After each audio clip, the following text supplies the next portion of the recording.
Muito obrigado. Deputado Rafael Nunes. Muito obrigado, Sr. Presidente, senhoras e senhores deputados, Sra. Secretária Regional. Nas sucessivas discussões dos orçamentos regionais, Vossa Excelência tem vindo a defender neste plenário, e bem, a importância da boa gestão e a eficiência da rede de água potável.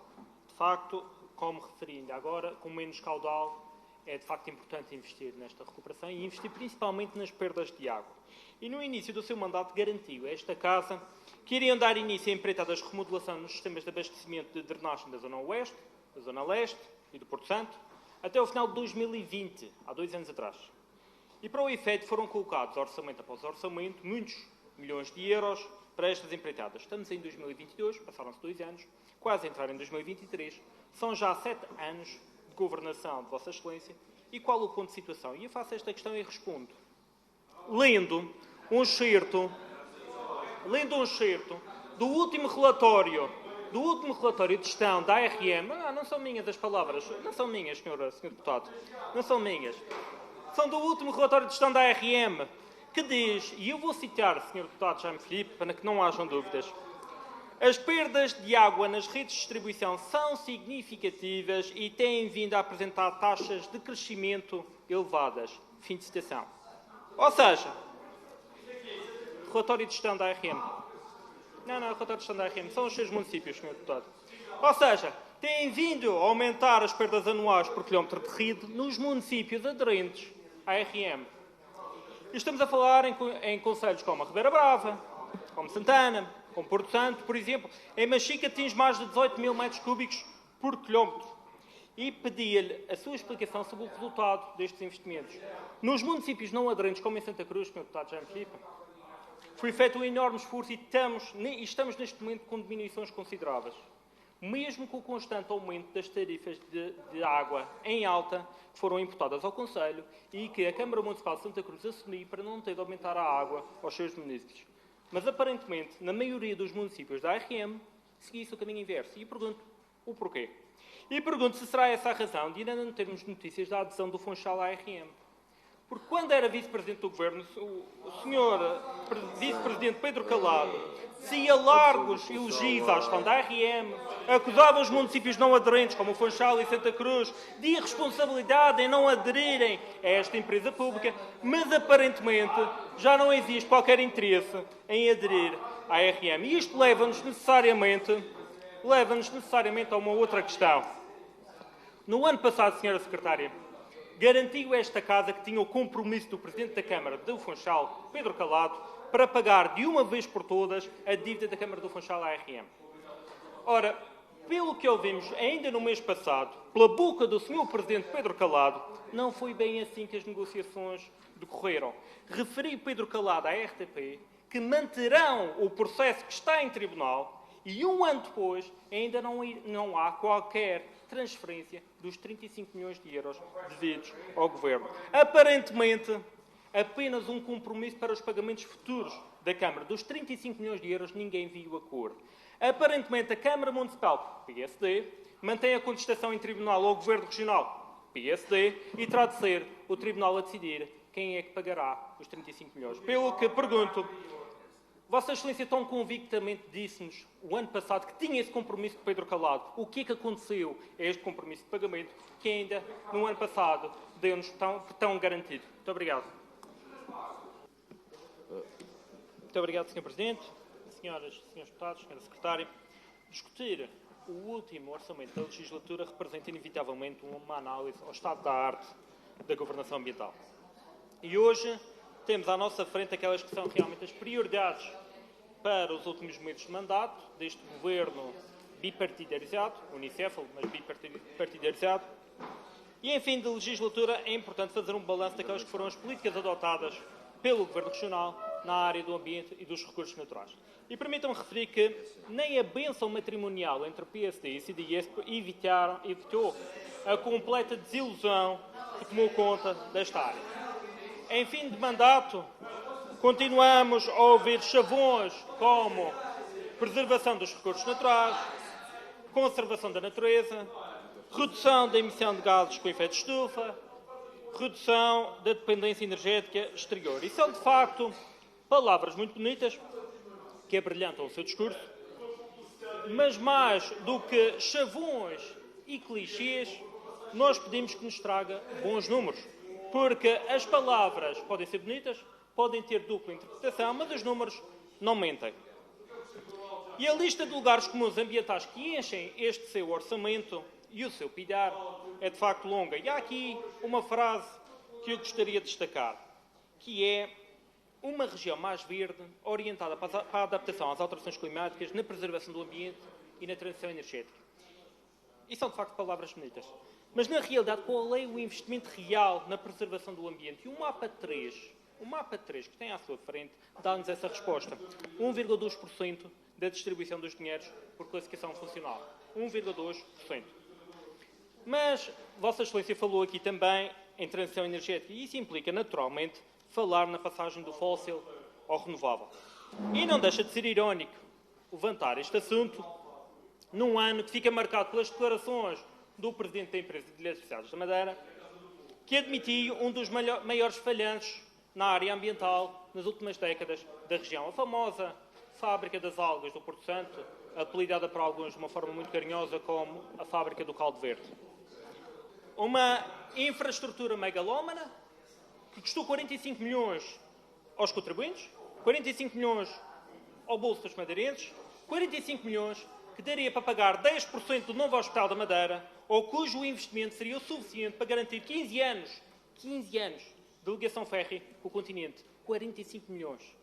Mas um dos mais flagrantes elementos das declarações de Francisco Taboado, o Presidente da Empresa de Eletricidade, foi a admissão que este projeto ambiental inovador foi um falhanço por completo e que a empresa de eletricidade já o sabia em 2014, antes da tomada de posse deste governo. O seu governo andou estes anos todos a atirar areia para os olhos da população enquanto injetavam dinheiro neste elefante branco.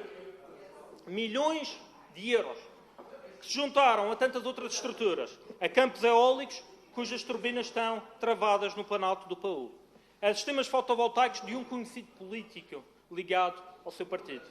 De muitos milhões que saem dos nossos bolsos com o objetivo de atingirmos, em 2020, há 2 anos atrás, os 50% da produção de eletricidade através de recursos renováveis.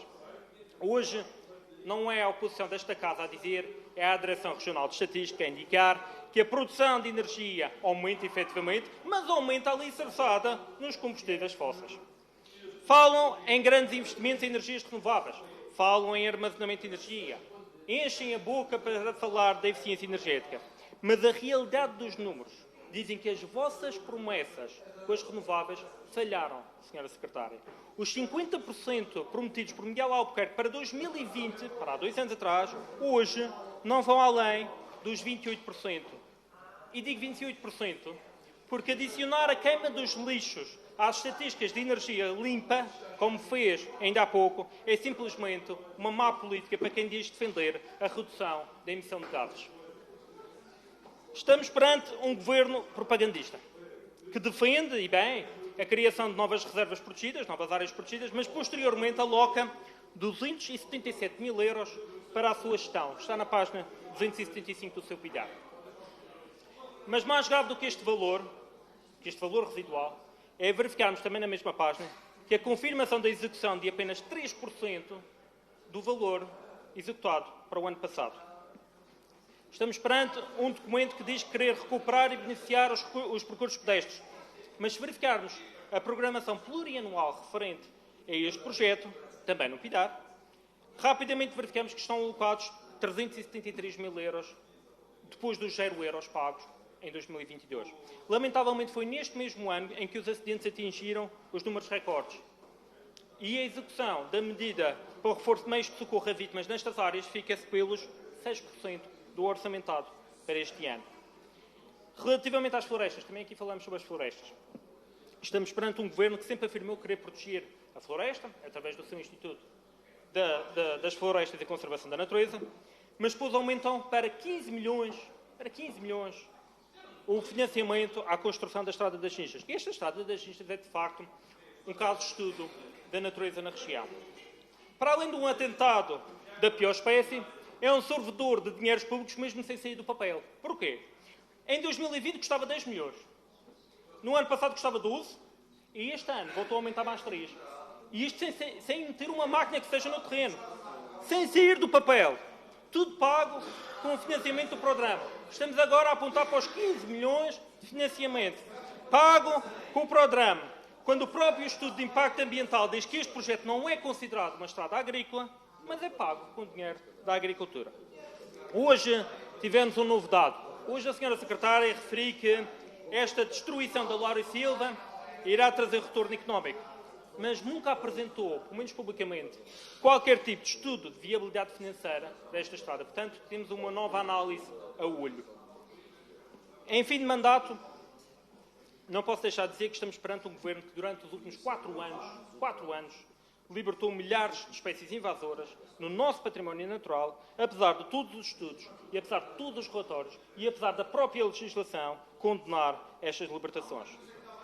Um governo que se vangloria de ter gasto milhões de euros na limpeza do maior número de espécies invasoras de sempre, mas ficou conhecido por ter utilizado plantas invasoras nas suas ações de reflorestação.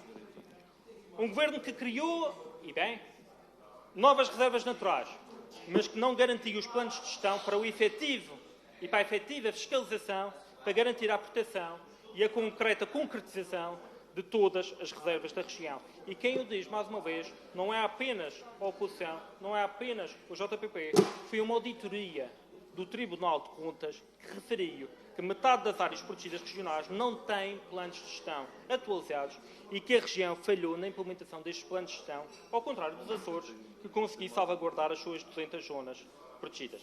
Na Madeira, apenas em 26 encontramos planos implementados. As palavras não são nossas, são do Tribunal de Contas. Portanto, em jeito de conclusão, porque o tempo não dá para mais, não é que não existam assuntos, não basta hastear bandeiras verdes nas escolas e achar que estamos a fazer a nossa parte. Não basta usar clichês em discursos políticos, em discursos públicos, e achar que o Governo já cumpriu com as obrigações ambientais. Não vale a pena continuarmos a classificar áreas sem definir regras de classificação, sem termos meios de fiscalização.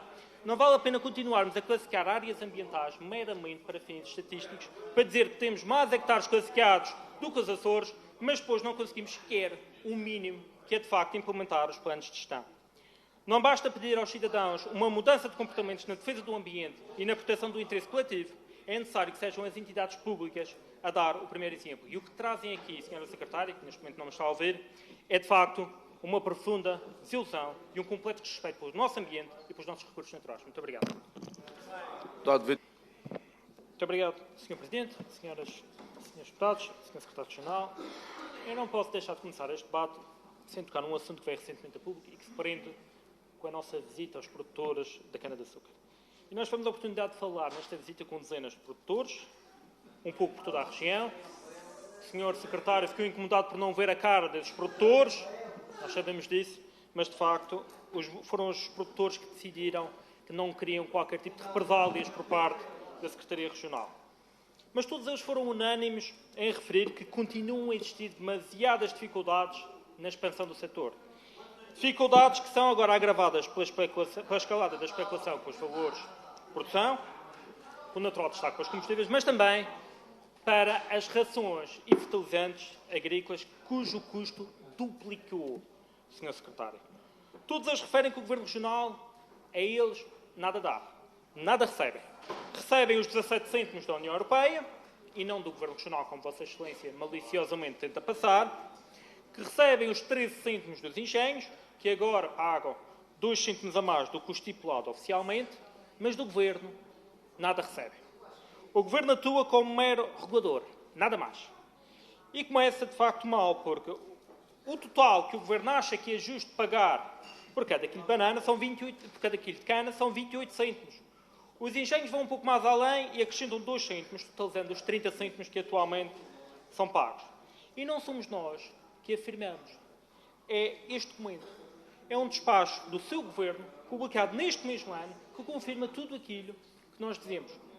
E o mais caricato é que a sua Secretaria veio a público tentar enganar os produtores num novo discurso demagogo, acusando-nos de estar a mentir quando levantamos os números do seu despacho. E relembro um comunicado disparatado emitido pela sua secretaria que afirma que irão pagar mais 2 cêntimos. Veja lá, mais 2 cêntimos, uma fortuna. 2 cêntimos. Mas tem a distinta lata de afirmar que isto é um esforço do Governo Regional. Hoje deixou fugir a boca para a verdade e confirma que isto não é um apoio do orçamento do Governo, mas sim fundos do financiamento comunitário para o SEI. Portanto, naquele comunicado a sua secretaria mentiu descaradamente. E, Sr. Secretário, a sua secretaria já não se limita a prometer e a não cumprir. Tem ido muito mais além. Tem sido uma campeã da mentira num governo completamente descredibilizado no setor agrícola. É na cana-de-açúcar, é na banana, é na agricultura biológica.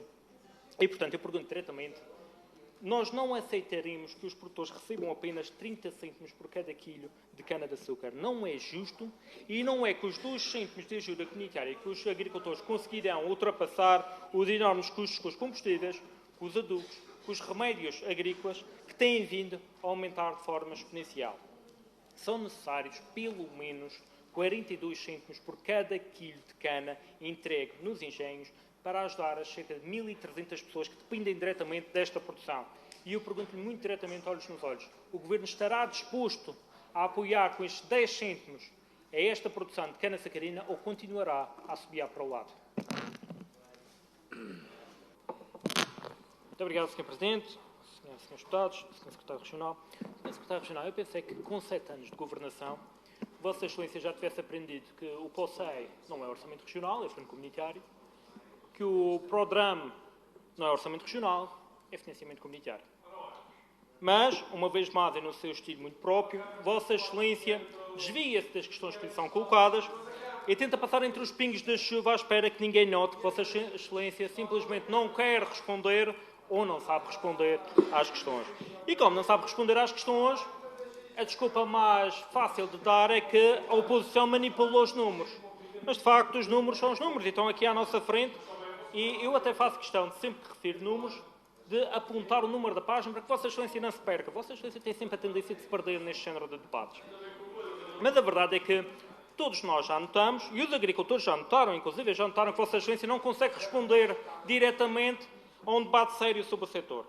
E já notaram de tal forma que surgem cada vez mais protestos de vários agricultores, particularmente no setor da banana, que têm vindo a se juntar protestando contra a empresa pública GESBA, por entenderem que a mesma paga mal, paga o que quer e que toma posições unilaterais, sem qualquer consulta aos bananicultores, há 14 anos.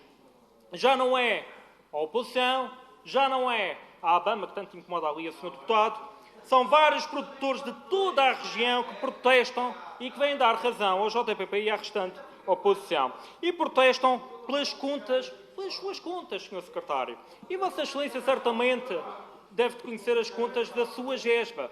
E as contas apresentadas nos relatórios da sua GESBA dizem que a GESBA recebeu mais de 18 milhões de euros pela venda de 20 mil toneladas de banana. E acompanho nas contas para não se perder. Isto representa 93 cêntimos por quilo. Mas nesse mesmo ano, a mesma GESBA pagou aos produtores 6,7 milhões de euros, o que corresponde a 33 cêntimos por quilo. Está acompanhado, Sr. Secretário? Depois não dizer que eu estou a mentir. E eu pergunto, como é que é possível que o bananicultor tenha recebido apenas 1/3 do valor pago pela banana vendida? Como é que é possível que se continue a vender banana da Madeira no continente com preços que oscilam entre 2,29 euros por quilo e 2,99 euros por quilo na banana extra e que os produtores tenham recebido apenas 33 cêntimos por quilo? E Vossa Excelência vem em outubro acusar os bananicultores de pensarem que a banana entra e sai da GESBA sem custos.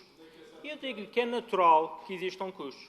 Mas receber 18 milhões de euros e entregar 6 são 12 milhões de euros de custos. Senhor Secretário, só pode estar a brincar com os produtores. Acha que alguém acredita que a gestão da banana custa 12 milhões quando o produto tirado da terra vai custar só 6? É esta a questão que os bananicultores lhe colocam. E digam-nos, Senhor Secretário, quem é que ficou com estes milhões de euros da banana? Porque nós, o JPP, tentou descobrir essa informação. Mas a verdade é que a GESBA, ao contrário do que Vossa Excelência diz, continua a não ser transparente nas suas contas. E a verdade A verdade é que, apesar de termos pedido documentos que esclareçam esta situação, a GESBA continua a não ceder esta documentação. Continua a existir resistências por parte da GESBA em mostrar os restantes documentos que demonstrem a forma como a GESBA tem negociado a banana entregue pelos bananicultores.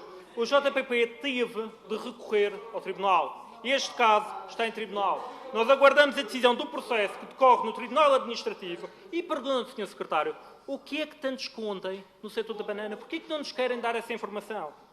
E eu coloco-lhe apenas uma última questão. Vossa Excelência disse hoje que já paga a banana a 96 cêntimos por quilo. 96 cêntimos. E eu peço-lhe que nos faça chegar agora essas faturas, porque nenhum agricultor desta região recebe a banana a 96 cêntimos. Queremos provas do que está aqui a dizer, porque se não tiver essas provas, nós não admitiremos que venha a esta casa mentir aos produtores, mentir a esta casa, mentir aos madeirenses.